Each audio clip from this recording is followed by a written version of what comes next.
Les autres habiletés. À part les habiletés de mouvement, il y a d'autres habiletés très importantes que les gardiens de but devraient développer. Les voici. La souplesse, la puissance, la force et la coordination, dont la coordination œil-main et œil-pied. Faire des pompes est un bon exemple d'exercice qui va améliorer votre force au niveau des bras et des pectoraux. Faire la chaise sur le bord d'un mur ou encore faire la planche sont de bons moyens d'améliorer votre endurance musculaire ainsi que votre force au niveau des abdominaux pour la planche et au niveau des cuisses pour la chaise. Une bonne souplesse est indispensable pour un bon gardien de but au hockey. Étendre la jambière juste assez pour arrêter la rondelle ou encore plonger pour effectuer un arrêt spectaculaire, de la flexibilité, vous en aurez besoin. Il est donc extrêmement important de vous étirer avant chaque entraînement et chaque partie. Combinez des étirements statiques et en mouvement.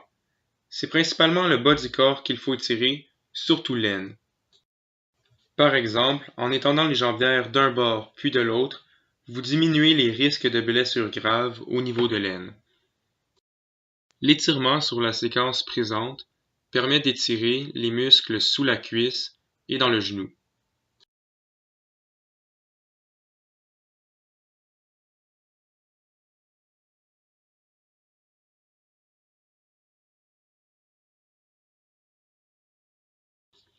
Ici, encore une fois, c'est l'aine qui est sollicitée en plus des muscles dans la cuisse.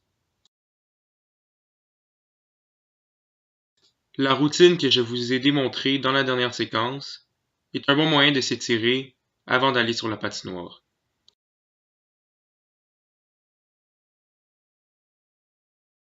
La coordination œil-main ou œil-pied est une habileté assez difficile à pratiquer.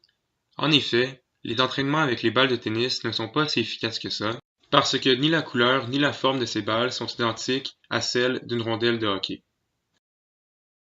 Il existe sur le marché des balles qu'on appelle des balles à réflexe qui, lorsqu'on les lance sur un mur, ont une trajectoire aléatoire. C'est donc beaucoup plus efficace pour l'amélioration de la coordination main-œil que des balles de tennis.